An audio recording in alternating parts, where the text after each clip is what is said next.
Saganang mamamayan.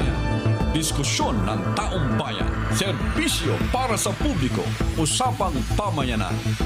Saganang mamamayan. Programa para sa mamamayang Pilipino.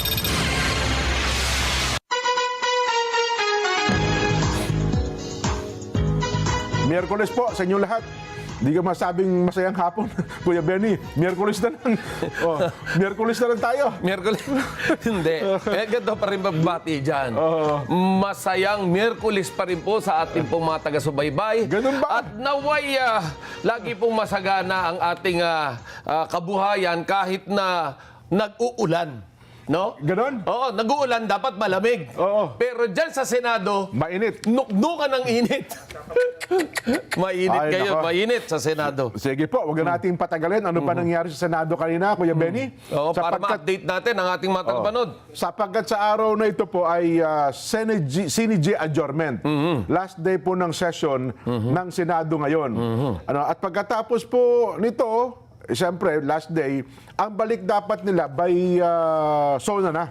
Sa SONA na mismo. Yung session, Yes, yung session. Hindi no? kasama yung mga committee hearings. Hindi. Kasi ano yan, ibang hearing yun. No? Now, ang naging estratehiya ng mayorya po yung mayoryang Alan Peter Cayetano. Yan, oo. Wag nang mag-attend netong session para hindi maideklarang vacant Yun. ang mga komite at mga pwesto sa Senado. Pero itutuloy yung hearing ng Blue Ribbon tungkol sa flood control Sa araw project. ng bukas dapat yan. Opo. But talagang ginawa ng estratehiya. Merong hindi pangkaraniwang pangyayari. May hindi pangkaraniwang pangyayari na kung saan nagkaroon ng sesyon kahit wala yung Senate President. At dumating bigla yung... Pakwento nga natin kay... Kanino ba to? Kay Mar. Hindi, teka lang. May papakita ba natin yung buong, ano? Yung pagsimula? Yes, para makita ng taong bayan ano talaga ba nangyari. Kasi biglang dumating sa sesyon si Senador Chis Escudero. Yes, na talagang winelcome ng minorya. So, ang nangyari ngayon, 12 ang mga senador na nasa plenaryo. At sinasabing sila na raw ngayon ang mayorya. So, medyo may konting may kwidaw.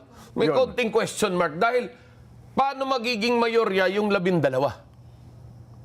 Mayorya siguro, warm body. Warm body. Oo, pero 12 Kasi technically, hindi talaga sila majority kasi hindi mo pwedeng paltan ang Senate President. Yes, hanggang hindi 13. Hindi, yun. 12 plus 1. Yes. Yun yung sinasaad ng batas.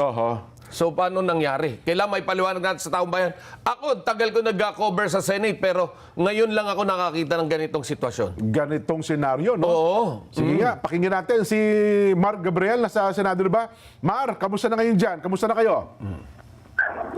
Yes, sa ngayon, katatapos lang nung magkakasunod na mga pangyayari dito sa Senado. Pinakahuli yung press conference nitong si Senator Erwin Tulfo kung saan sinabi niya na hindi papayagan yung pagsasagawa ng Blue Ribbon Committee hearing bukas sa ilalim ng liderato nitong si Senator Pia Cayetano dahil itinuturing na raw nila itong illegal dahil may bago ng chairman ng mga komite kasama na itong Blue Ribbon Committee na pinangungunahan niya ngayon ni Senator Erwin Tulfo. Pero tiniyak ni Tulfo na magsasagawa pa rin daw sila ng pagdinig sa araw ng Lunes, alas 9 ng umaga. Pero pagdating doon sa mga resource person na iimbitahan ay depende pa raw yan doon sa mga pag-uusapan ng mga miyembro nitong kanilang komite dahil kailangan pa nilang i-review at para maihanda rin yung mga dapat itanong dito sa mga iimbitahang resource person. So sa ngayon may bago na ring Senate President pro tempore itong Senado sa katauhan niya ni Senator Sherwin Gatchalian. May bago na ring majority floor leader na si Senator Mig Subiri pero nananatili na Pangulo ng Senado itong si Senate President Alan Peter Cayetano. Sa ngayon kasi 22 pa lang yung bagong 22 yung kasalukuyang bilang ng Senado at itinuturing nila na majority ng 22 itong 12 boto na nakuha ngayon ng dating minorya na ngayon daw ay tinuturing nila ang kanilang sarili bilang bagong majority bloc. Ang sinasabi nila Jen, dahil 12 lang daw sila, ang nagawa lang nilang punan at palitan ng mga bagong chairman ay itong mga posisyon dito sa Senado maliban dyan sa Pangulo dahil ang Senate President ay kailangan ng majority ng 24. Yun yung 13 votes. So yan yung nangyari ngayon. Kaya hanggat wala pang karagdagang lumilipat dito sa panig ng bagong majority ay mananatili daw na Senate President nila itong si Senator Alan Peter Cayetano. Yan. Pwede bang ikwento mo sa amin mula nung nagsimula, nung alas 3 ba ng hapon nagsimula ang sesyon, Mar? Well, kanina Jen, nung magsimula yung quorum call, yung tumutunog dito sa Senado, nagpasukan na yung 11 miyembro ng minority bloc. At gaya kahapon at nung mga nakaraang araw, nung Lunes, mga nakaupo lang din sila kanina, no? Nakaupo sila dun sa upuan nila sa right side nitong plenary at naghihintay dun sa mga miyembro nitong majority bloc.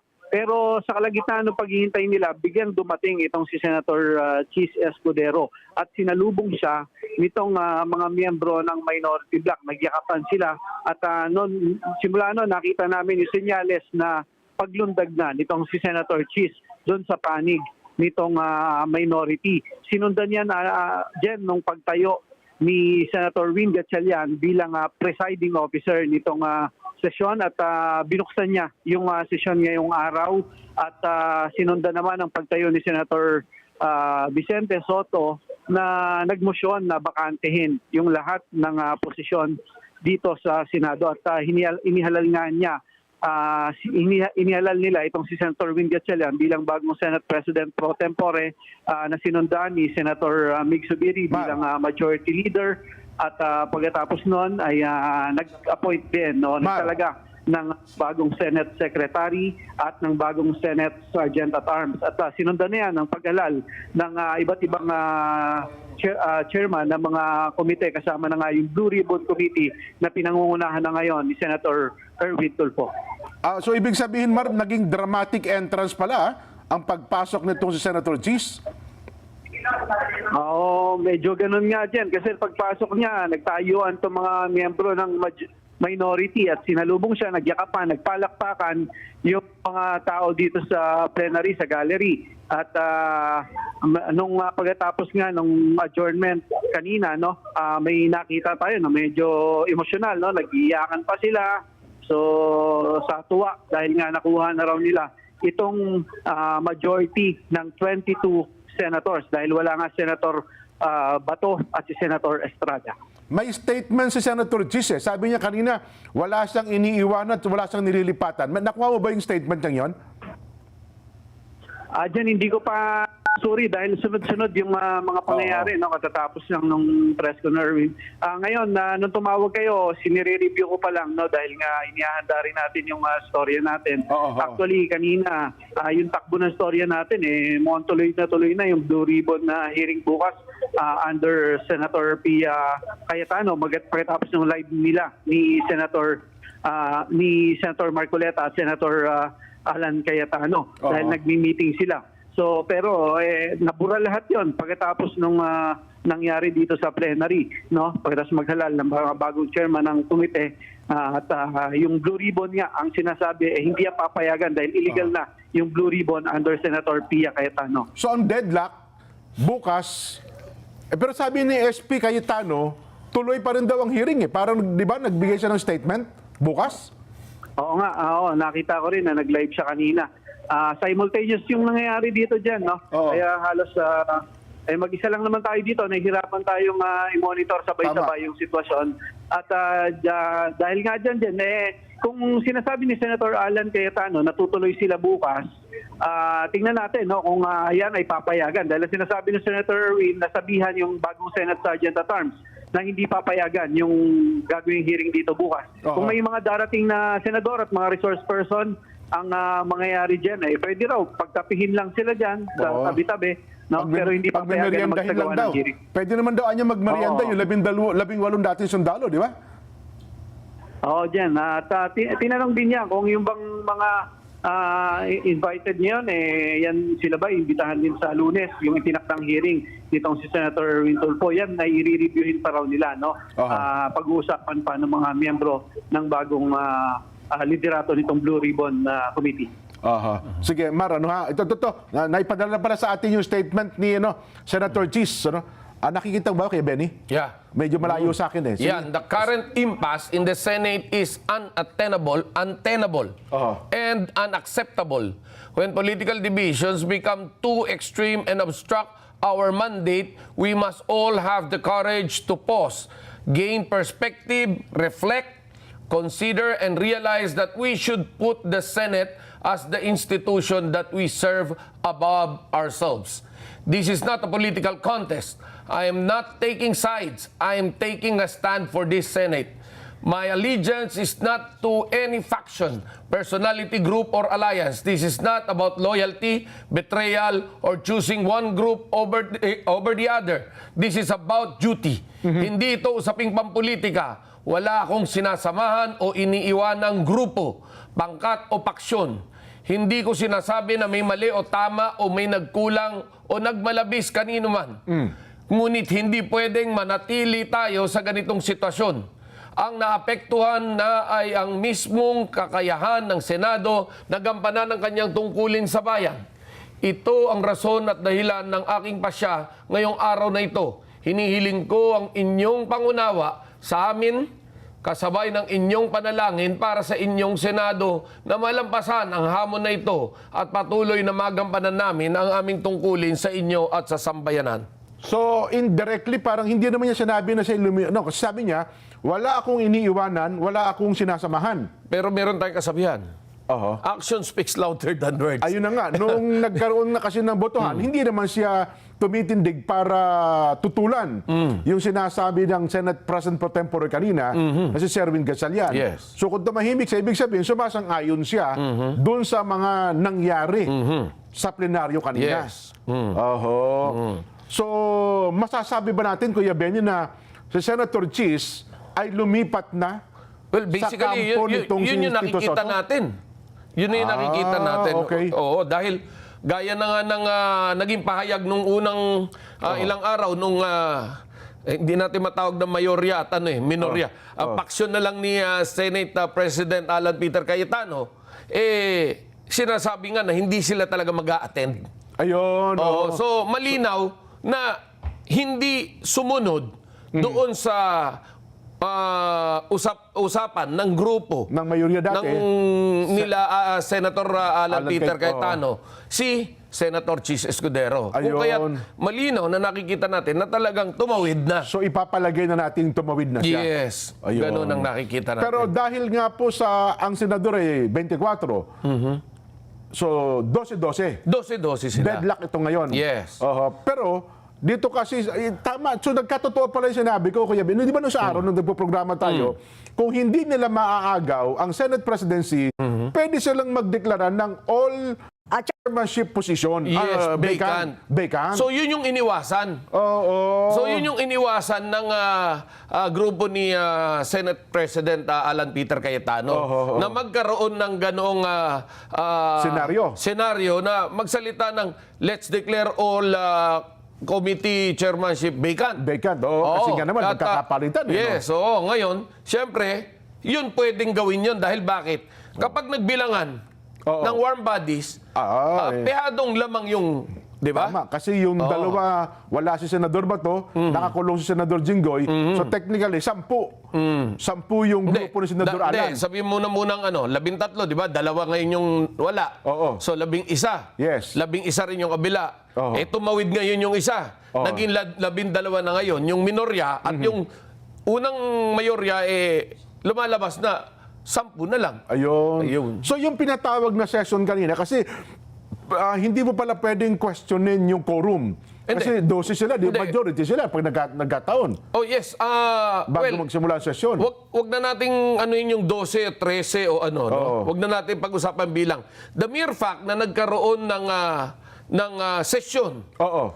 at may nag-preside Oo. na walang nag-question ng quorum, Oo. considered may quorum kikilalanin yun. O, Yes. kikilalanin talaga Although yun. meron pang technicality, may pag-uusapan. Oho. Pero kung talagang titignan mo, may quorum dahil wala nag-question. Yun na nga. At hindi naman tumindig nung sinabi, halimbawa, nagkaroon ng botohan, Senate President pro tempore, tahimik lang naman si Senator Chis eh. So, hindi naman tinatanong pa, meron bang abstention dyan? May pagtutuon? Dahil wala pa rin sinabi na si Senator Chis ay nasa minorya na. Wala, oo. Oo. Tama. So basically, At nung may sina- representative ngayon, yung minorya, doon sa, yung dito ay yung mayorya, may representative dito sa ginaganap na sesyon. At saka nung diniklarang all chairmanship vacant, kung tumindig si Senator Chis para tutulan, edi masasabi natin may tumutol. May tumutol. Pero dito wala, no? May nag-question ng quorum. Oo. Yan, pwede yun. Teka lang, may paliwanag daw po si Senator Erwin Tulfo. Ay sige, pakinggan natin. Ano ang ipaliliwanag ni Senator Win? Sen? Yung sinasabing 13, yun po ay kung kumpletong 24. Dalawa po sa amin, yung isa nagtatago, yung isa nakakulong. So we only have, ang bilang po ay 22. So divided by 2, yung sabi po na majority, para makuha majority, divided by 2, it was 11 plus 1, and that was Chis Escudero nga po arriving today. So na-break po yung impasse when Senator Escudero showed up today because ang sinasabi niya po sa amin, he doesn't believe anymore on what they're fighting for. Number 2, there will be a Blue Ribbon Committee hearing on Monday.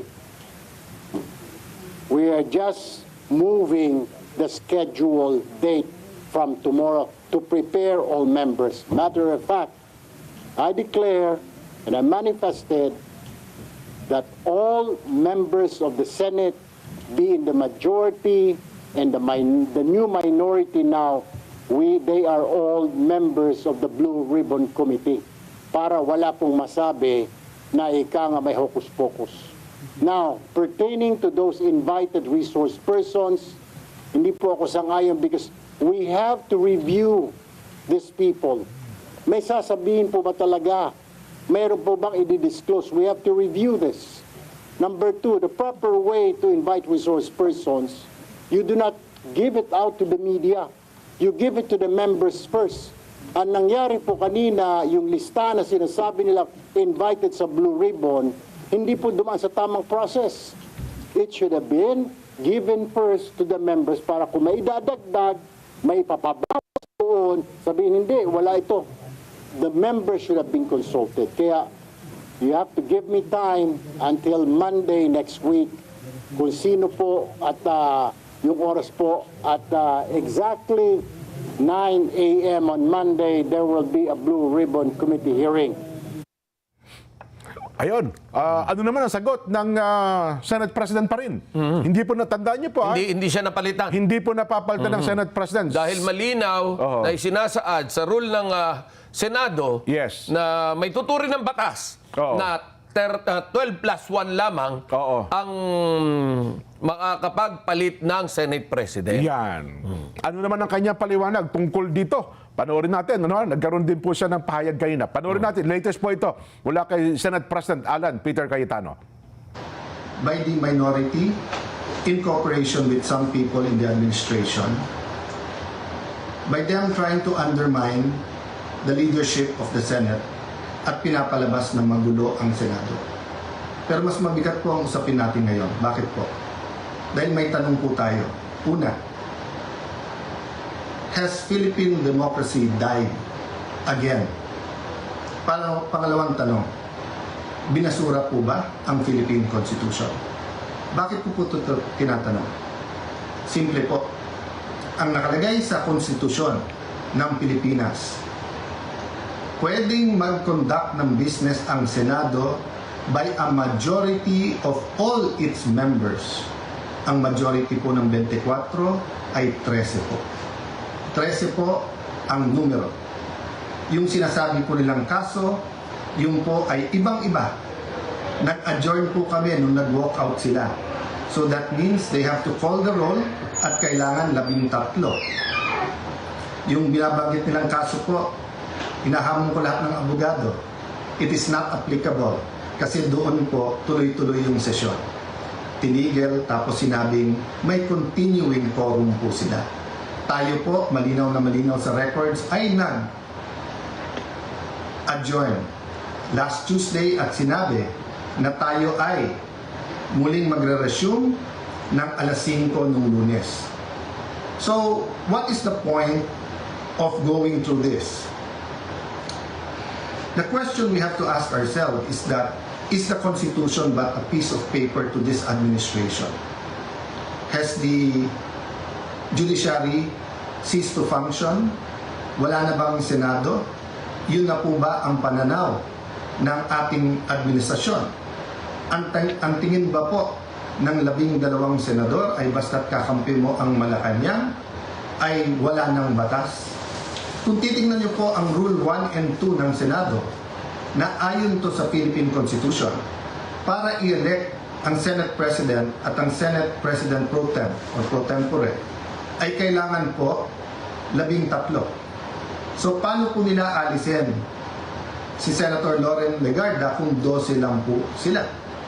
At mapapakita po sa inyo na gusto nilang i-control ang premises ng Senado at gusto po nilang hindi mag-hearing ang Blue Ribbon Committee bukas sapagkat ay binasa po nilang rule para magkaroon po ng acting Senate President. Kailan po ba pwede magkaroon ng acting Senate President? Babasahin ko po sa inyong rule. Sabi po, in cases specified in subparagraph C of Section 4 of the rule, the President Pro Tem shall serve as acting President until the Senate shall have elected a new President. Hindi po sila maka-elect ng new President dahil wala po silang 13. Ulitin ko po, pag may 13 po sila, ako pa mag-o-oath sa kanila. Bibilisan ko po na ibibigay sa kanila. Wala po silang 13. So ano yung rule po? The President Pro Tempore shall discharge the powers and duties of the President in the following cases, A, B, C. But she or he shall only become acting President in the case of subsection C, which says, in the event of resignation, hindi po tayo nagre-resign. Removal, hindi po nila ako naalis. Death, buhay pa naman po siguro ako, hindi po AI ito. Hindi po AI ang kumakausap sa inyo ngayon, buhay pa ho ako. Absolute incapacity, siguro naman po nakikita nyo, nakakapag-isip po ako, nakakapagsalita po ako. So wala pong ground para magkaroon ng acting president. This is an illegal coup d'etat na may kasamang pagbabasura ng ating konstitusyon. I warned everyone about this from day one. We warned everyone yesterday when we explained the use of the parliamentary tool of not having a quorum. And kaninang tanghali, habang kausap ko po si Senator Marcoleta, I asked everyone, please pray, kasi at that time, balita po namin na nag-step up sila sa pagsasabing wala na yung kaso nyo, sumama lang kayo or pumunta lang kayo ng session hall. I even got a text yesterday, pumunta lang daw ako or si Senator Loren para nga at least mag-open and close. Nangyayari po minsan yan, that's a longer story.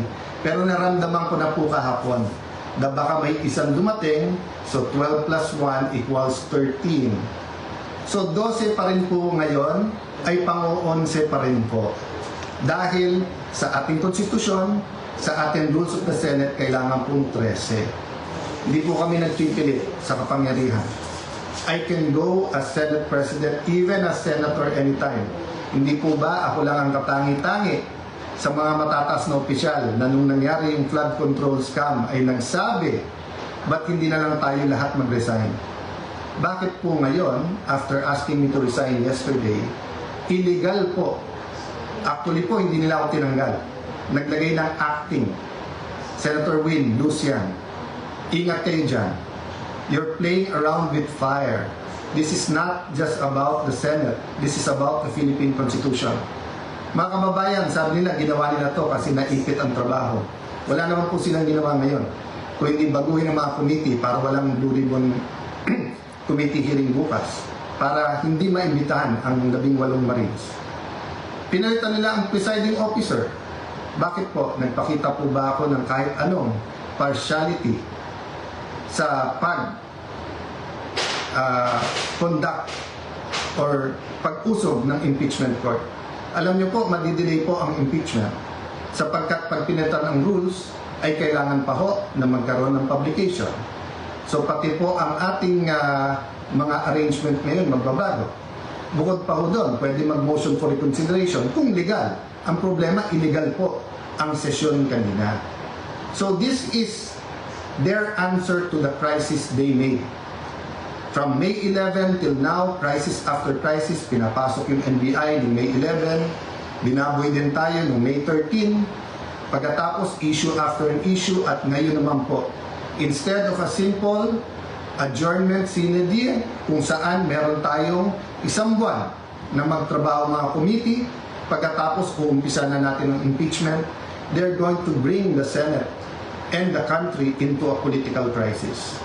Ako'y nakikiusap sa lahat. Correct your mistakes. Wala namang problema because I issued an advisory kanina na nakasine die tayo.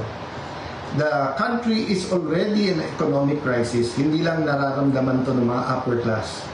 The world is in crisis because of what's happening in Israel, Iran, US, in what's happening with that conflict. Marami pong naghihirap na, mas maraming maghihirap pa. We need the impeachment to be fair and impartial. We need to investigate the flood control scam in a very impartial way that will be satisfactory to all our people.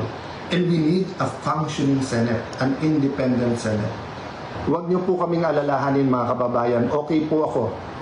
They can try to remove me, they can kill me, but they will not kill the idea of a democratic Philippines led not by men, but by laws, led by the Philippine Constitution. Kung sabi niyo po at natatawa yung iba that the Senate is under attack, 2023 pa lang ho, yung PI, gusto pong amendahan yung Constitution. After magsalita si Senator Aimee, wala daw katotohanan yun. Ngayon po, binasura ang Constitution. Ano ba tingin yung kasunod nito? So mga kababayan, again, God is sovereign. Let's all reflect on this and pray. But tomorrow, tuloy ang hearing ng Blue Ribbon Committee. I am still the legitimate, legal, moral Senate President of the Republic of the Philippines. There is still functioning committees. We have to hear the testimonies. Invited po, pati po yung mga gumawa ng illegal ngayon. You can try to stop us, but you will be stopping the Filipino people. So sa ating mga kababayan who wants to pray or have a prayer vigil sa Senado bukas, pumunta po kayo. Pag hindi po kami pinapasok, de sama-sama na po tayo outside the Kulambo. Ang problema po, pag in-outside nyo the Kulambo, ang mga legitimate leaders ng Senado, para nyo na pong sinabing sinunod nyo po ang Philippine Constitution. Sana naman po, tonight, makapag-isip-isip ang mga gumagawa nito. Again, sincerely po, we pray for all of our leaders and we tell everyone here, let's pray for our country and may God bless the Philippines. Ayun, mga kababayan, ano? Pwede ba natin tawaging sa nagaganap ngayong sitwasyon magkakaroon tayo or nagkaroon na tayo ng constitutional crisis? Parang meron na tayo, no? Oo, so- Puntusan ko lang yung quorum, Kuya Benny, ha? Kasi ito po ang kiniklaim ng Gatchalian Group, ha? Gatchalian Group Okay. claims that 12 senators constitute quorum because Estrada and De La Rosa cannot attend the session and can officially conduct business. No, ha? Thus, changes in Senate composition is legal and valid. Yun ang mga Gatchalian position. Samantalang sa Cayetano Group naman, ang kanilang posisyon, quorum is still 13 senators. Tama. Quorum is still 13 senators. 12 senators did not constitute quorum. Thus, Senate cannot officially conduct business. Natandaan niyo po the Senate cannot officially conduct business. Any changes in Senate chairmanship is illegal and invalid. Okay. Yan po yung Cayetano Group at saka yung Gatchalian Group position sa usapin ng quorum na ito. Yun ang nga sinasabi ko. Ayan, magkakaroon na ng pagtatalo yan. Pagalingan na naman ng debate yan. Yan. Okay. Now, well, tama. At ang mayorya ng 24, 13. Oo. Tama yun. But again, yung quorum nga, since talaga namang may naka-schedule, at wala naman naging formal na deklarasyon na walang session ngayon, no? Hindi natin nakita yon. Oo. Wala nag-question ng quorum. Noong tumindig Si Gatchalian. Gatchalian. Oo. So, isa ring pagtatalunan yan, isa ring pag-uusapan Kasi yan. kung may kumwesto nun, debate na kayo. Debate na Matapos yan. sa filibuster na rin ang Oo. mangyayari dyan. Yes. Hindi, quorum talaga. Oo. Parang yung quorum, yung tinawag nga ni SP Soto nung dati, di ba? Nung nag-walk out yung 11, quorum call eh. Oo. Ayun ang talagang kinwestiyon nila yung quorum. Pero dito kasi walang kumwestiyon eh. Well, pero ito po ang binabanggit natin. So ano ang punto, Kuya Benny, sa usaping ito? Ang punto sa usaping ito, binigay pa rin yung leader, no? Oo. Ginalang pa rin nitong bagong pasok na grupo nila Gatchalian. Oo. Yung 13, yung 12+1 na pagpalit ng leadership ng Senado. Oo. Nirespeto nila yon. Pero ang pinalitan nila ngayon, yung pro tempore. Aha. Okay? Kasi deputy yan. Yan ang pinaka-deputy Senate President. Yes. Oo. So, ngayon, ang problema natin is yung hearing bukas. Yan. Sinabi naman ni Senate President Alan Peter Cayetano, tuloy ang hearing. Aha. At sinabi naman ng bagong upong chairman Na tinalaga. na tinalaga ng bagong grupo ni Senator Gatchalian na hindi, Lunes tayo. So, ano ang aasahan ng taong bayan bukas? Nako. Magkakaroon na naman ng krisis. Mukhang ganun ang mangyayari dyan. Ano So ha? magkakapalitan. Definitely magkakapalitan ng maanghang na salita yan. Oho. Yun lang salitang binitawan kanina ni Senator Erwin Tulfo na batuhin mo man ng palakol. Oho. Itatalbog lang yung palakol. Di ba? Sa mukha. Di ba? Medyo medyo malalim na.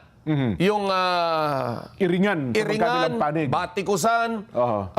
maanghang na salita. Pero ako nare-realize ko, Kuya Benny, kasi dati sinasabi nila, ang issue daw dito, impeachment. Ako sa tingin ko, mukhang flood control talagang issue, no? Mukhang Yung ganon. usapin talaga ng flood control, no? Bakit kailangan, alam mo, dapat hinayaan natin eh. Oho. So, sa atin naman, benefit of the doubt. Oo. On Monday, magsasagawa pa rin ng hearing si Senator Erwin Tulfo. Diyan makikita naman natin. Hindi, pero ako, Di ba? gusto ko malaman kung ano mangyayari bukas. Kasi ang bukas. sabi ni Senate President Alan Cayetano, yung nangyaring yun kanina ay invalid at illegal. Yes. Ano ha? So, siya pa rin ang Senate President, yung kanyang kapatid pa rin na si Pia Cayetano, ang chairman ng Blue Ribbon Committee. Yes. Ano ha?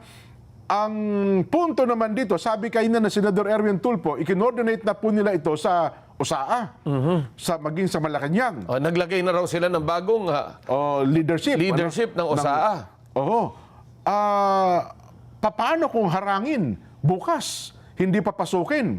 Sa bandang huli, sinabi po ni Senate President Alan Cayetano, ano ba ibig sabihin yun? Magbibigil na rin ba sila dyan? Nananawagan na po sila ng mga taong pumunta kayo doon sa Senado para...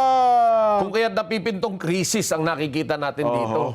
Di ba? Ako sa tingin ko, Kuya Benny, hindi lang ito napipinto, kundi mukhang meron na talaga tayong constitutional crisis sa usaping ito. Yes, sa nangyayari Diba? ngayon. Yes. Krisis ito.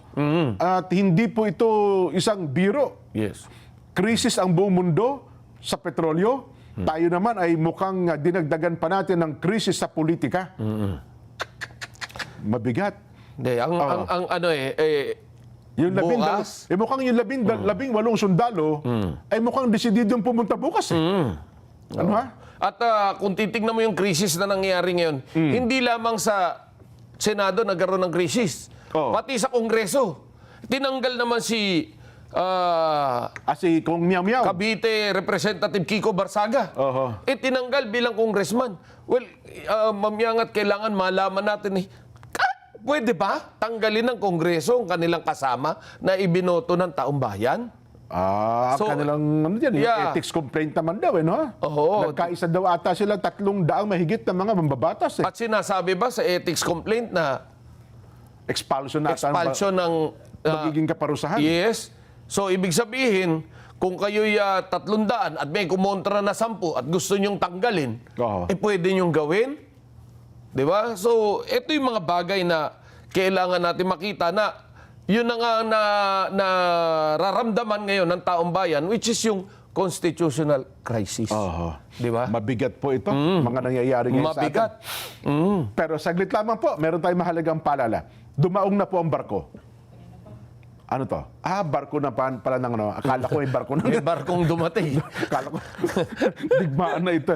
Dumaong po ang barko ng Japan Maritime Self-Defense Force na JS Ikazuki DD-107 sa port ng Sasa, Davao City noong ika-30 ng Mayo, taong kasalukuyan, bilang bahagi po na nagpapatuloy na maritime cooperation at matatag na ugnayan sa pagitan po ng Japan at ng Pilipinas. Sa pagdaong ng naturang barko, inaasang magasagawa ang delegasyon ng iba't ibang courtesy calls at goodwill activities kasama ang mga kinatawan po ng Philippine Navy at iba pang kaugnay na ahensya.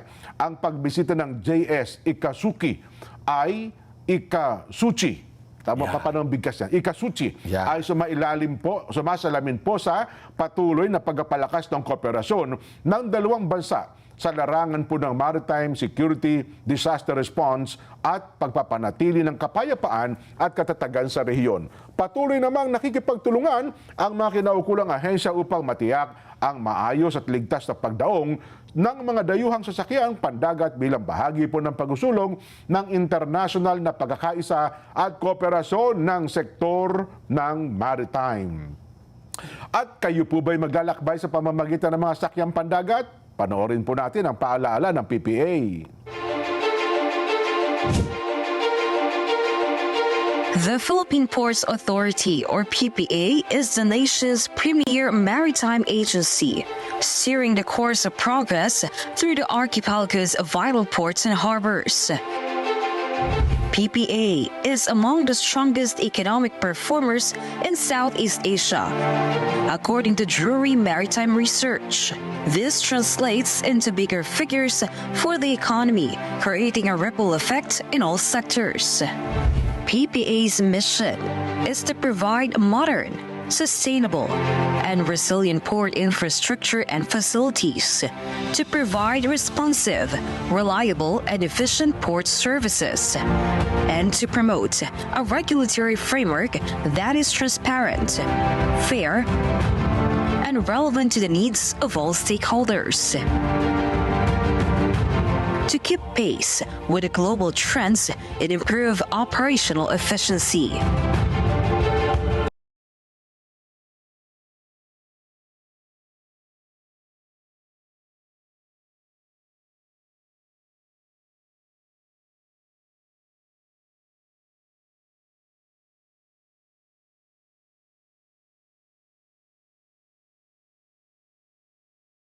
The PPA has implemented various technological upgrades.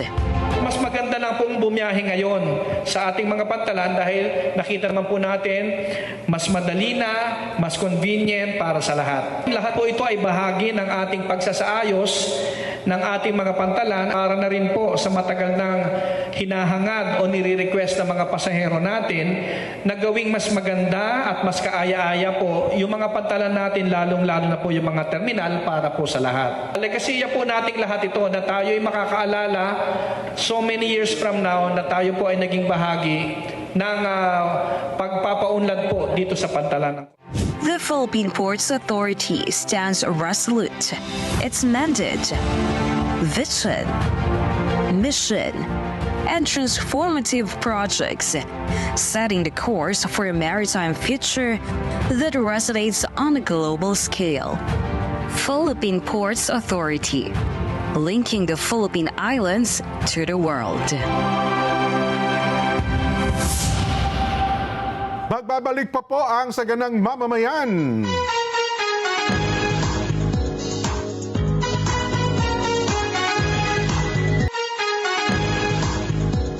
Mga kapatid, mga kabarangay, mga kasambahay, mga ka-SGM, panalo clock na. Heto na po ang panalo tip para masulit ang budget natin sa bahay. Doon na ho tayo sa Always Panalo. Yan po, pure gold, mababa ang presyo, very convenient. Sa dami ng stores nationwide at laging kumpleto. Meron din pong pure gold mobile app para po naman sa mga ayaw lumabas. Pwede na po kayo mag-order, magpa-deliver via pure gold mobile. At mahigit 50 taon na nagdadala ng ginhawa sa mga tahanang Pilipino.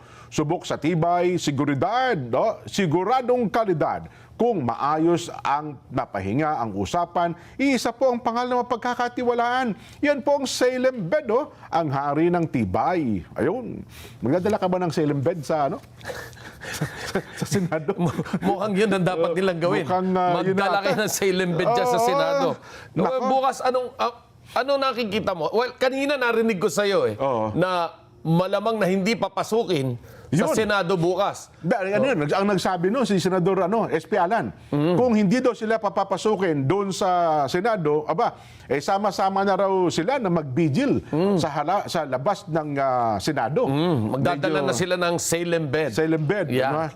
Yun po ang dyan, magiging senaryo. Ngayon naman, assuming pinapasok sila. At pinapasok yung 18. At pinapasok yung 18. Na kasi yung 18 sundalo ay inimbitahan. Tapos former House Speaker Ferdinand Romualdez, Martin Romualdez, kasama rin. Sino pa ba yung mga maraming inimbitahan, Ibig sabihin, kung sila'y pumasok at nasa loob ng plenaryo, mapapanood na ito ng live. Mukhang yun ata ang iniiwasan ng kung sino man. Hindi, assuming na nakapasok at ayaw ipatuloy, magkakaroon ng pagtatalo, maanghang na palitan na naman ang salita. Nako. At naway wag namang mangyari muli yung magkasakitan, yung pisikalan. Kailangan pagtatalunan yung warning shot, tama ba o hindi, Wag naman sana. The worst, yung magkaputukan pa na naman, Dahil minsan na itong nangyari, hindi naman malabong mangyari uli yan kung pababayaan natin. Yun na nga. Ito naman, bilang payo sa kasalukuyang administrasyon, ito yung dapat nating iwasan. Dahil kapag nangyari ito, isa na namang dagok ito sa Malacanang na nagsasabing nawawala na talaga ng leadership yung ating bansa. Dahil yung sa Senado, no doubt talagang hindi nila ino-honor na yung leadership ni Senator Alan Peter Cayetano. Well, I think, the President should come out and step up para naman pakita sa mga tao na ako ang may control ng nangyayari sa ating bansa. Ang mabigat dito, Kuya Benny, pinalta na yata nila yung hepe ng USAA ng Senate Sergeant at Arms. Ang ipinalit yung kapanalig nila. Hindi. Ang tanong naman, pinalitan mo, Senate President ang may authority noon, di ba? Yun na nga, paano mo napalitan? Ayun. So, kasi kiniklaim nila na sila ay majority na, Again, nabasa na po natin kayo na doon sa kanilang mga puntos at maging si SP Alan Cayetano ay sinasabing mali yung ginawa nilang yan. Hindi ko ma-imagine sa isip ko anong posibleng mangyari bukas. Kasi kung halimbawa, yung bagong USAA chief, Sergeant at Arms, paano kung ipadlock yung Senado? Hindi pa papasukin halimbawa yung mga inimbitahan at saka yung mga miyembro ng Blue Ribbon Committee na nasa panig ni Senador Alan Cayetano. Yes. Yun naman. Panibagong problema na naman yun. Mabigat ito. Mabigat. Anyway, tingnan natin. Kunan nga natin ng reaksyon. Sasamahan tayo ni Atty. Rowena Guanzon. Atty. Guanzon, magandang hapon po. Magandang hapon po, Kuya Glenn. Opo, si Jen po ito, Kasama ko rin si Kuya Benny. Napanood nyo ba yung nangyari sa Senado? Kayo po, personally, ano reaksyon ninyo? Ang sinasabi ng grupo ni Win Gatchalian na may majority na sila dahil sumama sa kanila si Senator Escudero. Yes po. Ang nakalagay sa konstitusyon, the quorum shall a majority of the 24 members of the Senate shall constitute a quorum. Kasi wala namang namatay sa kanila, di ba? So 24 sila. Sa 12, hindi po yan quorum. Yung ginagamit nilang decision ng Supreme Court na Abilino versus Cuenco na sinabi nila ay 12 ay quorum dahil po nung panahon na yan na habla si Abilino versus Cuenco na kinuha ni Cuenco yung pagka-Senate President, yung panahon po na yon si Senator Tomas Confesor ay nasa abroad. Kaya po sinabi ng Supreme Court na 23 lang sila. Because at that time, nasa abroad outside the jurisdiction ng Pilipinas ang isa, si Senator Confesor, and cannot be compelled to attend that Senate session. Ibig sabihin po, ang tanong, hindi po applicable yung Abilino versus Cuenco na decision. 12 lang sila doon kasi may nag-abroad. So 23 lang sila, ang majority 12 doon sa Abilino versus Cuenco. Pero dito sa kanila ni Win Gatchalian, yung 12 ay hindi majority dahil wala namang nag-abroad, walang namatay, at walang vacancy. Ang daming mga galing na abogado dyan. Si Kiko Pangilinan, abogado dyan sa kanila eh. Pero gagamitin lang talaga nilang Abilino versus Cuenco. Ewan ko ba, pakapala na lang. Ewan ko, lahat ng pinag-aralan natin dito parang mapupunta lang sa basura dahil napakagaling naman itong grupo ni Gatchalian. Pwede ba itong questionin? Ang 12 ay hindi majority ng 24. Opo. Ang 12 ay 50% ang nakalagay sa Constitution. A quorum shall constitute 50% plus 1, which is 13. Now, the Supreme Court might consider that a different number, different from 24 to determine the quorum if there is a vacancy. For example, may namatay na may na-suspend na senador. Kahit si Senator De La Rosa ay wala dyan, absent siya, walang vacancy. Kahit si Senator Ejercito nasa jail, walang vacancy. In fact, ang mga staff nila ay nagre-receive ng salary sa Senate because at any time, someday, they might come back. Senator Estrada might get acquitted. Senator De La Rosa might decide to go back. So, There is no vacancy. So, Therefore, the 24 is still the number to count for the majority, which is 13, hindi 12. So, attorney, sa nakikita nyo pong situation ngayon, si Benny Antiporto po ito, sa nakikita nyo pong situation ngayon, malaki ang posibilidad na aabot po ng Korte Suprema itong bagay na ito kung sakaling hindi po nila masettle to. Aabot talaga. Aabot talagang Korte Suprema dapat. Kasi gaya rin ho ng sabi ng iba abogado na hindi naman po kinwestiyon yung quorum kanina kung habang nagkakaroon ng proceedings dahil doon din naman daw po si Chis Escudero. Bakit? Nasa kamay ba ni Chis Escudero ang pag-question dyan? Bakit? Bakit? May rule ba na kailangan i-questionin ang quorum? Dapat alam ng bawat senador kung ano ang quorum. Ano ba sila? Di sila nag-aral? Lalo na si Atty. Pangilinan na abogado siya. Magpasa naman kayo ng Abilino versus Cuenco. 23 lang ang bilang doon ng Supreme Court on a motion for reconsideration because Senator Confesor was abroad. And there is no vacancy now. Even with Bato de la Rosa absent, even with Jingo Estrada absent because he's in jail, their offices are not vacant. Ilang ulit sabihin, pero kung gusto talaga nilang gawin, ginagawa nila kasi BBM gang na sila. Ano bang kinatatakutan nila dyan? Ang Senate Blue Ribbon Committee? Bakit? Bakit? May mga magsasabi ba dyan na ilan sa kanila ay nagkamaleta din?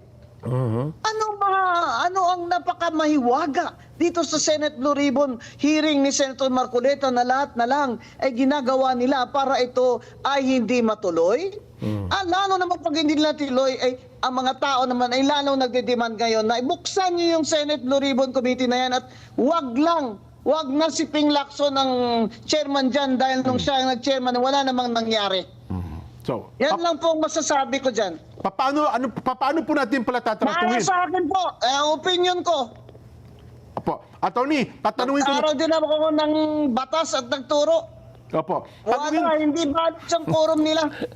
Senate President Alan Peter Cayetano should go to the Supreme Court. Thank you very much. Ay, attorney. Opo. Attorney. Mukhang may lakad ata. Sige, salamat. Medyo busy si attorney. Oo. So, pero yun ang punto. Kung usapin ng quorum ang pag-uusapan. Oh, ano? yes. Malinaw yan. Galing na sa isang abogado yan. No? Opo. So, kung sasabihin nyo na 12 at yung 2 ay wala, ay malinaw naman na ine-explain na sinasabi na yung 2 ay nandyan naman. Oho. No? Hanggang hindi na-declare na talagang vacant o tanggal sila sa Senado. Oho. No? So yun pala yung yung president nung Yes, yung nasa abroad.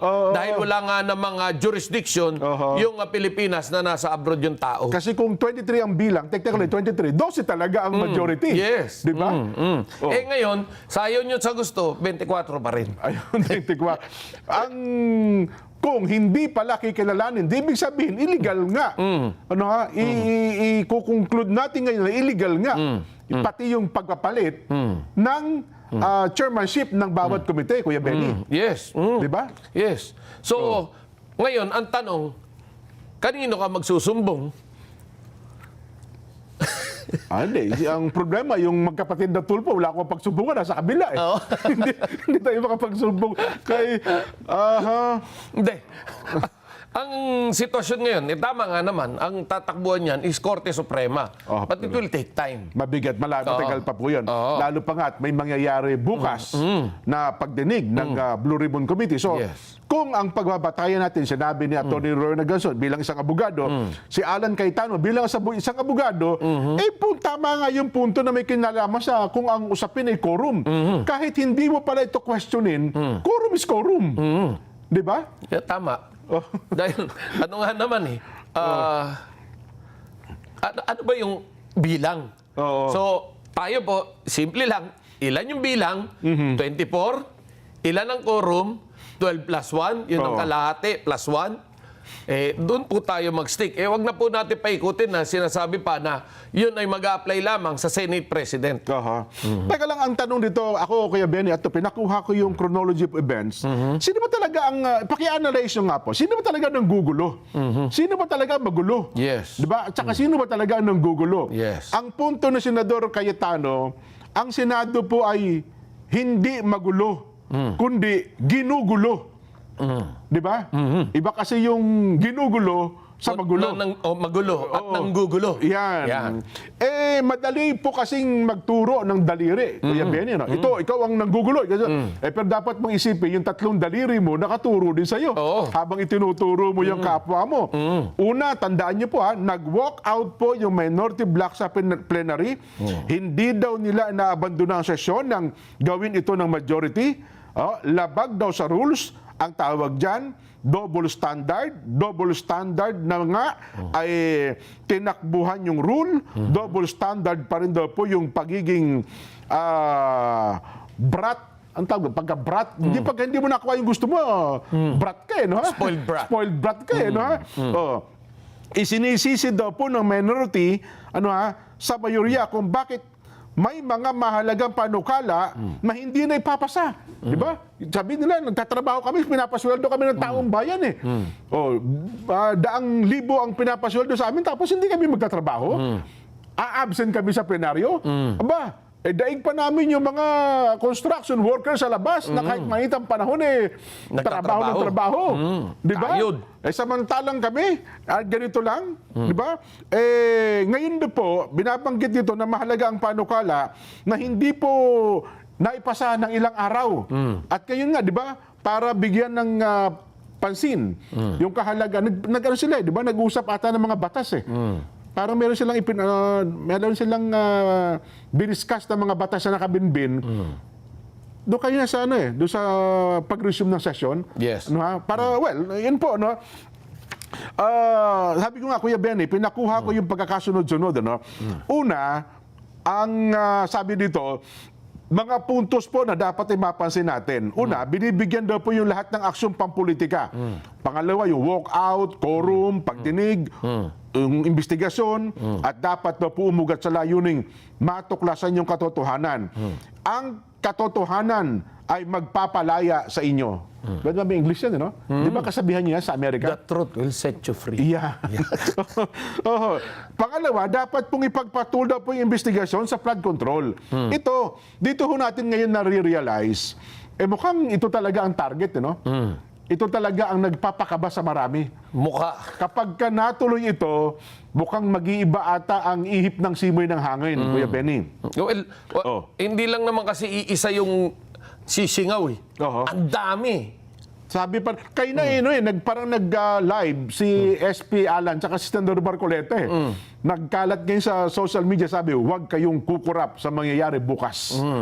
Meron daw mga halagang, na-excite pa naman ako Tapos pagdating ng alas 3, biglang ganito nangyari, no? Ay ako naman kasi kay Senador Marcoleta, sir, masyado kasi pinagtatakot yung mga tao. Huwag mo kasi pagtatakotin. Di ba natakot tuloy, di yan, gumawa tuloy na ganyan ka mga pangyayari. Di ba? Pwede ba natin ipanood yun? Yung, kahit maikli lang, yung live nila kanina ni SP Alan at saka ni Senador Marcoleta. Meron tayo? Kahit maikli lang, mga 4 minutes, yung kalahati. Yung pinaka-gist nung kanilang live. Sige po, panoorin natin. Wag po kayong kukurap. Baka ito na po ang pinakahuling pagkakataon na ang katotohanan, ang katwiran ay mananaig. Kagaya po na sinabi ni SP Alan, lahat po ay gagawin nila para patuloy na pagtakpan ang isang issue na kayong lahat ay may kinalaman sapagkat pera po ninyo ang ninakaw nila. Kaya sinabi ko po, huwag kayong kukurap. Ang gagawin namin bukas will define the direction of this country kung saan tayo papunta. Salamat po sa inyong lahat at sa inyong suporta.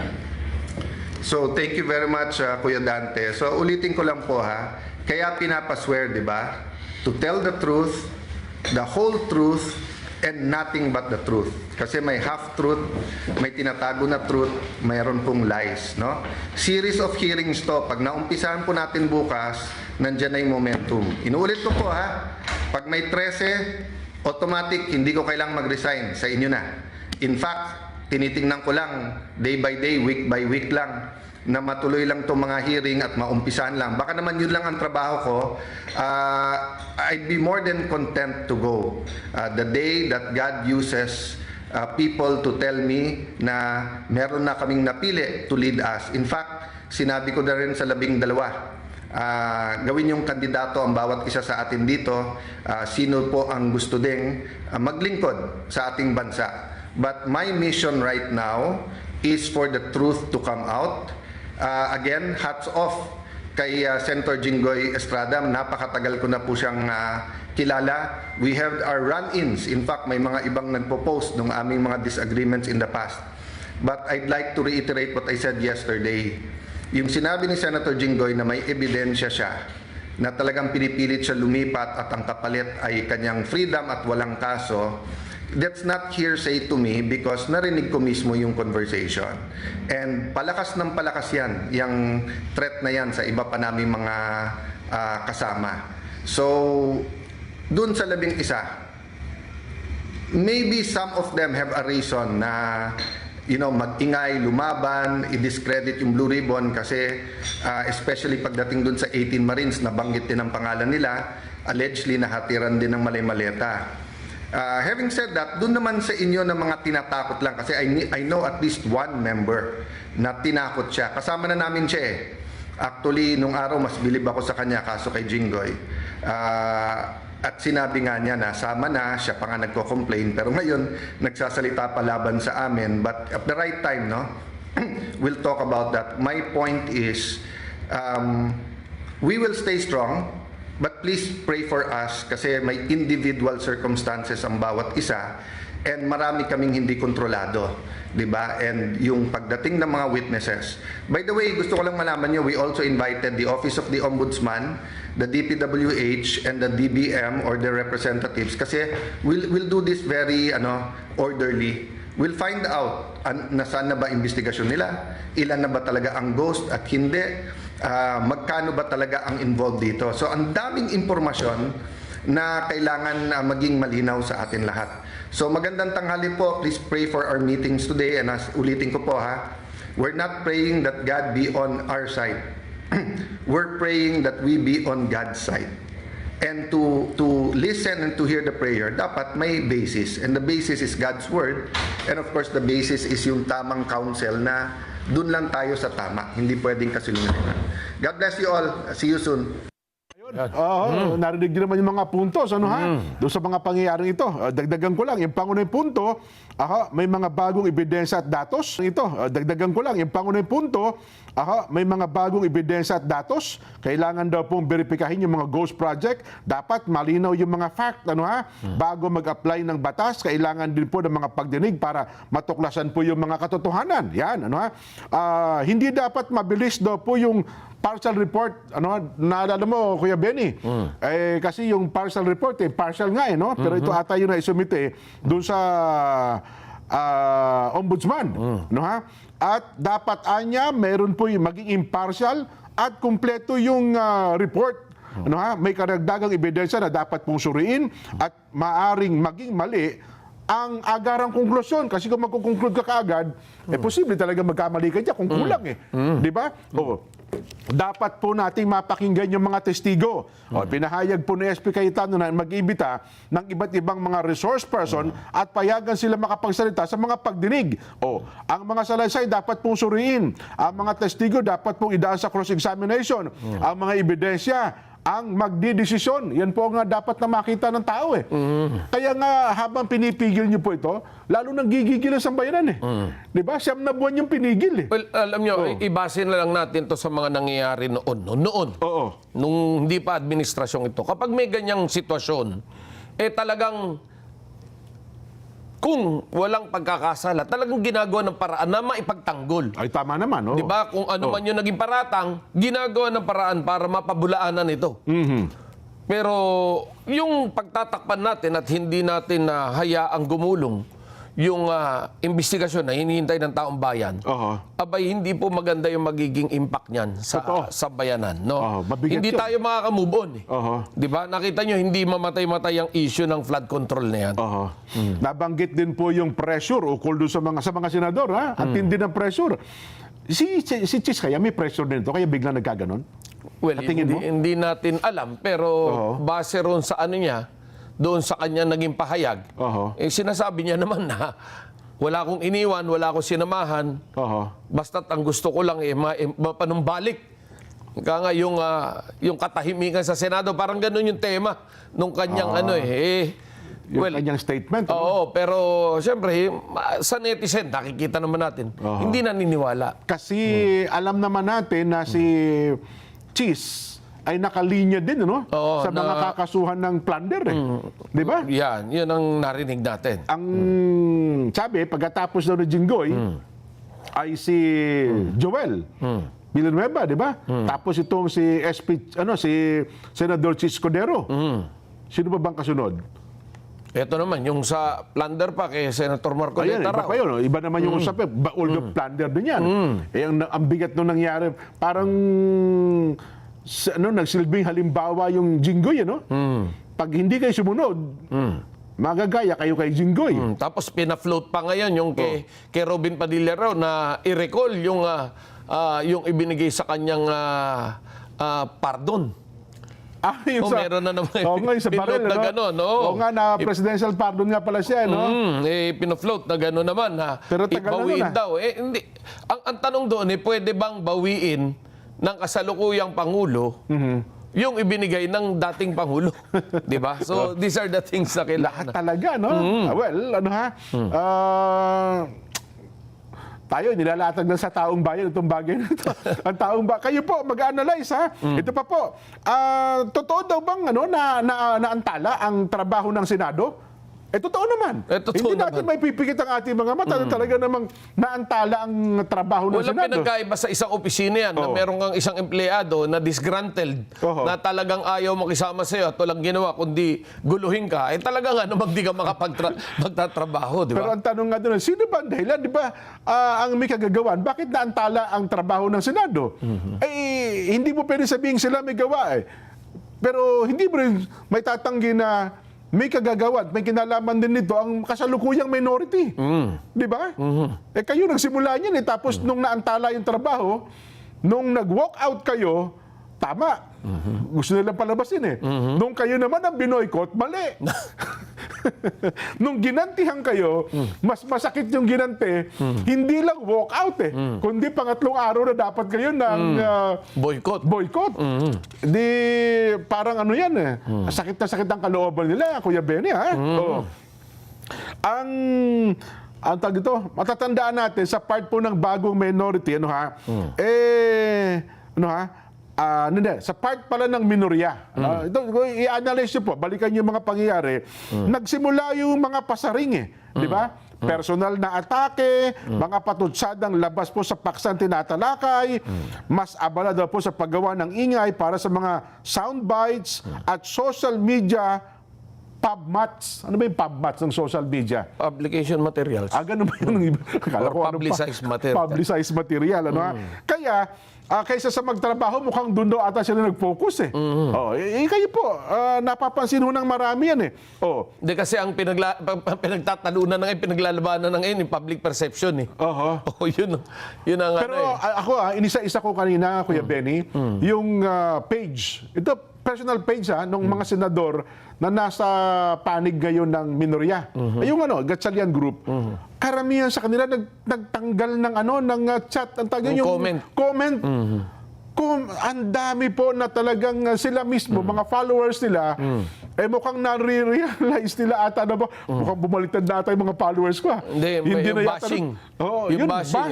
Kasi nakaka-stress naman talaga yung bashing. Totoo. Lalo kung active ka sa social media, kahit pa yan ipagawa mo sa tao mo, pero siyempre, i-check mo Pag na-check mo, kaya... Tsaka ang pinakamasakit doon, hindi ko na lang titignan yung cellphone ko o ang aking social media para hindi ko makita. Ang gagawin, magte-text naman sa'yo yung kumpare mo. Yun. Binabanatan ka. Nabasa ko. Tapos pa, isesend sa'yo, forward yung link. Pagbasa mo, may stress ka na naman. Yun ang iniiwasan nila. Ang pinupuna naman nila, Kuya Benny, bakit tayo yung ating Senate President, panay ang live. Panay din po ang pub vlog ni SP Cayetano. Hindi ho nila pinatawad yun. Pilit na pinupuna po ng minorya. Unang-una, hindi naman ito ngayon lang ginawa ni SP Cayetano. Dati na ata siya nagbablog Dati na. Di ba? Yeah. Dati na po siya nagbablog. Ngayon, lalo naging aktibo at mukhang marami pa nag-follow ngayon lalo ata sa kanya. Yun po. Kasi ang masakit dito kapag tuwang-tuwa sila, kapag sila nakakaisa, Kuya Benny. Yes. Ang malungkot, pagka sila po naisahan, gitil na gitil. Parang parang na-imagine ba yung manok na hindi maitlog? Yung putak ng putak. Kutak ng kutak, hindi mapigil ang sarili. Ay, nako. Tayo po, maging matalino tayo. Ukol sa bagay nito siguro. Maging matalino na rin tayo. Sa nangyayari ngayon, alam mo, gulong-gulo ang taong bayan. Hilong-hilo. Hindi alam kung paano gagawin. Kumbagang marami sa ating mga kababayan ngayon nagiging hopeless. Ay, nako, lalo pa nga ganito. Pagtingin mo sa mga leader ng pamahalaan natin. Na nagkakaganto. Pinakamabuti, mag-break muna tayo. Hihigop lang ako ng salabat. Pampalubag loob. Magbabalik pa po sa ganang mamamayan.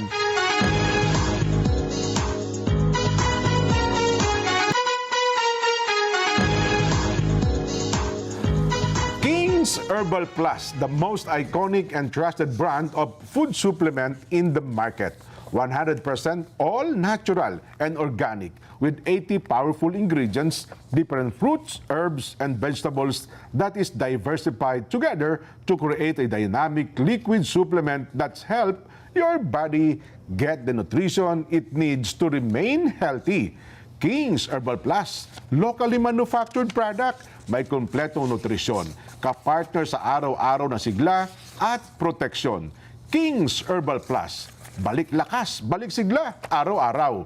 Mabibili ito sa REH Center Office sa San Fernando, Pampanga, REH Caloocan Satellite Office, REH Empire Corporation, branches nationwide. Meron din po sila sa mga online store, TikTok, Shopee, at Lazada. Pwede kaya bigyan ko yung 23 senador ng King's Herbal Plus? Para maging malusog. Baka bumalik sa tama ang kaisipan. Ng lahat. At maisip naman nilang lahat. Nilalahat po namin na ang pag-aari po ng Senado ay hindi yung pag-aari ng iilang tao. Ang gusto kong itanong ngayon sa Ombudsman, Kuya Benny, tutuluyan nyo ba si Senador Chis Escudero? Di ba? Tanong natin. Yan ang tanong ngayon dahil po sa nangyaring ito, kasi magkakahalataan dito sa kabila po ng mga kasong kinakaharap, nung siya ay nasa Cayetano group pa. Hindi ko na masabing majority at minority kasi 12-12. Nung siya po ay nasa Cayetano group pa, yan ang pinoploat ninyo sa part ng ombudsman. Di ba? Nakakasuhan si ganito, kakasuhan ng plunder si ganyan. Ngayon pong siya po ay nasa Gatchalian group na, Kuya Benny. Na nakapanig sa administrasyon. Gano'n na ba yun? Ganun ba ang conclusion natin doon? Kasi yung isa oposisyon. Ipupush nyo pa rin ba, Ombudsman, ang kaso laban po kay Senador Chis Escudero? Yan yung mga abangan natin.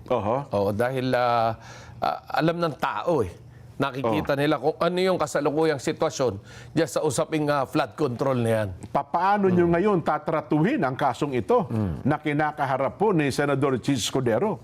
Di ba? Kasi kung magbabago ang inyong mga pananaw sa bagay nito, magkakahalataan tayo dito. Di ba? Talagang ganun ang patutunguhan kung magkataon. Magkakahalataan tayo dito. Magkakahalataan talaga. Kung halimbawa, anyway, yan po ngayon, hindi mo masabing stalemate, pero sa pangyayari pong ito, mga kababayan, iba na naman ang ikot. Constitutional crisis talaga ito.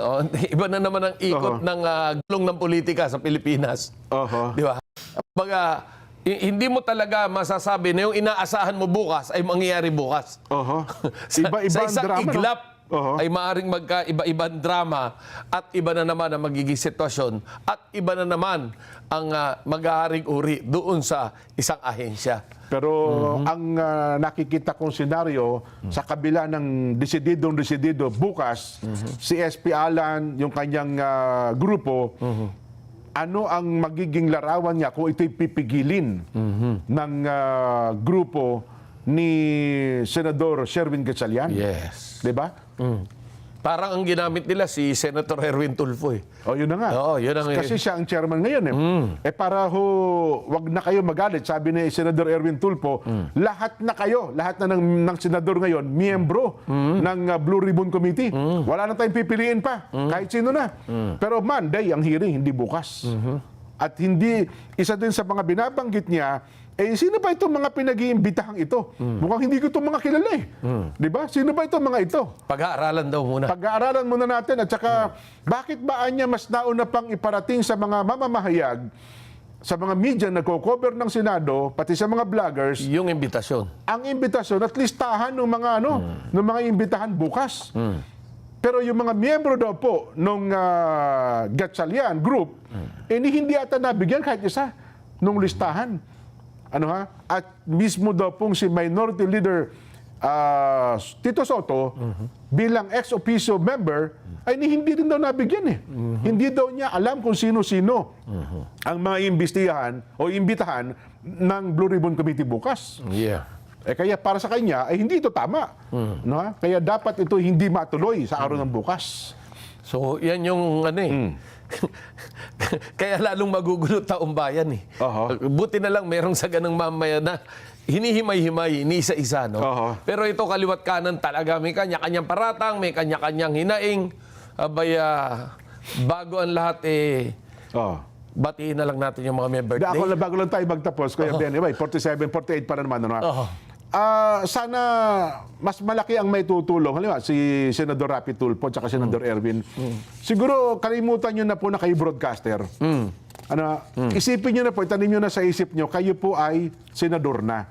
Kasi parang ang dating lagi, akala nyo yata nasa pag-broadcast pati sa telebisyon o kaya sa radyo. Medyo itaas natin yung level ng hindi, yung level ng usapan. Yes. So, alam nyo naman, bagamat yan po ang naging tulay ninyo, kaya kayo nakapunta sa Senado. Yun yung naging image nila. Yun, oo. Pero iba na po. Kumbaga, tinitingala na namin kayo eh. Kami po mga broadcaster, kami po mga naiwanan nyo sa ganitong industriya. Huwag na kayong hindi na dapat siguro kakitaan ng ganitong estilo. Yun bang style na pag hindi ka pumunta dito, duwag ka? Di ba? Well, siguro, statesman na. Dapat yung approach natin, statesman. Yes. Well, sangayon ako riyan. And of course, benefit of the doubt, bugso ng damdamin yan eh. Kumbaga, dumarating yung panahon talaga na napipikon na yung tao, nakakapagsalita ng ganyan. But again, wala pong kuwang sa taong piko ng Senado. Kailangan, talagang composed ka. Tsaka yung walkout, di ba, narinig mo. Paglulukuhin ba naman tayo? Journalist nga tayo eh. Hindi ka dapat paglulukuhin. Kung journalist ka, sa totoo, lagi yun na nabubola mga journalist nga, di ba? Kasi ang journalist naman, kung ano sabihin nyo, yun ang susulat lang namin eh. Hindi mo naman pwede palitan, i-misquote. Dahil baka i-deny kinabukasan. Kahit baka sabihin mong journalist ka, kung sinabi, boss, hindi po pwede yan. Mali yung sinabi mo, ito, ako journalist ako, ito, mali ho yun. Kayo po, mga senador kayo, huwag nyo na i-label ang sarili nyo na kayo journalist. Sir Erwin, senador na po kayo. Di ba? Yun ang dapat nyo matandaan. Kasi kung sasabihin nyo, maloloko pa ba tayo? Journalist tayo? Pag yun hong in-interview nyo, binago nyo, sinulat nyo, sasabihin nung in-interview nyo, hindi rin sinabi ko, mali yan. Hindi ka journalist nun. Matidinay ka. Mala-libel ka pa rin. Kahit pa yung sinasabi mo yung nagsisinungaling, bilang isang journalist, isusulat mo po yung kanyang pagsisinungaling. Wala kang magagawa. Sinabi niya. Sinabi niya yun eh. Kahit pa sabi mo nagsisinungaling. At hindi ka... Pwera na lang kung komentarista ka. Ayun, iba naman ang komentarista. At pwera na rin kung kolumnista ka. Ayan, ay pwede mong kontrahin yung sinasabi niya. Pero hindi mo pwedeng baluktutin at ilagay sa quote yung sinabi niya. Kasi gagawin mo dyan, ang sabi po ni ganito, susulat mo pa rin. Pero para sa akin, mali po ito. Di ba? Ito po ang tama dyan. Ang opinion ko. Ang opinion ko, mali ito. Di ba? Pero mas mataas kung sasabihin mo, maluloko pa ba? Senador tayo? Dapat ganun. Hindi na tayo. Level up na po kayo, sir. Wala tayong magagawa. Sabi mo nga, bugso ng damdamin. Yes. Siyempre may tapang eh. Diba? Pero ako naman, pataasin na po natin yung sound bites. Pataasin yung level ng balitaktakan. Honorable na po kayo, mga mambabatas po kayo, hindi na po kayo broadcaster, level up na po kayo. Iwan nyo na po sa amin yung trabaho na yan. Di ba? Okay tayo? Okay tayo. Happy birthday muna. Happy birthday po kay kapatid na Erman J. Castillo sa Palawan South at happy viewing sa inyong buong sambahayan. Yan. Happy birthday din to Brother June Rosales Jr. Happy birthday po kay Brother Elmer Salvador from Beth Mercado. Ayan, salamat po ng marami sa inyo. Sabi naman ni Ate Gracie, happy birthday po kay Mark Nathaniel Tutaan, happy birthday po kay Rose Tuliao, at happy birthday po kay Brother Ronaldo Viedes. Ayan. And of course, happy viewing kay Chairman Dick Ching. At Alberto Nase na nakatutok sa atin ngayon. And happy birthday din kay Catherine Nase. Sabi naman ni Ate Melly Rose Cordoba, pakibati nyo naman po kami, Melly Rose Cordoba, happy viewing po sa kanilang buong pamilya. Meron pagbati dito kanina, kaso sa dami po na nagte-text, nasasapawan po eh. Hinahanap ko ngayon ito. Ito, happy viewing Sige, din ito muna. kay Ma'am Minerva Season.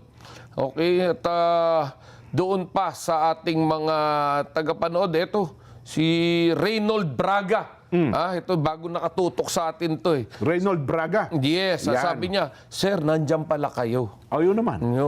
Talagang lagi kaming nandito para sa inyo. Yan. Diba? Mga taga Macau pala, nanonood sa atin. Ang Kuya Louie Quintana. Happy birthday po kay Jeff Acosta, ang ating kuya dyan po sa Macau. Yan. At congratulations kay Lorraine Gatdula Berano, CPA Certified Public Accountant from your mommy Ruth Berano and your father Roy Berano and Lola Erlinda Del Rio. Ayan. Yan. Congratulations! Ang daming gumraduate ngayon eh. Oh, yung anak mo rin pala, graduate din sa law. Yes, May abogado no. ka na. Wala pa. Wala pa naman. Ano pa siya? Kala ko, Babar. Magbabar. Yes. Pag nakapasa na, pwede tayong mangharas. Huwag naman. Huwag naman. Doon natin malalaman kung ano yung tunay na ibig sabihin ng quorum. Ayun. Meron dapat quorum. Oo, dapat quorum. Pakibati naman po ang Ate Carlita Solomon. Ate Carlita, wala kay kakibo-kibo. Nagdiriwang po pala kayo ng birthday sa araw na ito. Diyan po sa Bunuan, Lingayen, Pangasinan. Ang pagbati po mula kay Kuya Gerson Ferma. Yan. Kailangan maramdaman nating birthday niya. Ay, masarap yung bangus bunuan eh. Yun. Ay, talaga naman. Jeff Segovia, salamat din sa panonood. Ayan. Makisuyo naman po, pakibati, yung anak ko si Ramos Sean JB. Happy 13th birthday po from Kayumanggi, Batangas North. Marami pong salamat. Sana po'y mabasa at mag-greet ninyo po siya para mawala ulit ang pagtatampo ko sa inyo. Ba, nagtampo pala sa atin, ano ha? Hindi Paano daw natin maiibsan yung kanyang pagtatampo? Iyan, batiin ko lang daw to. Pag binati ko, mawala na yung kanyang tampo. Huwag ko kayo magtampo kasi minsan talaga sa dami na nagtitext. Opo, nagkakapatong-patong po ito, no ha?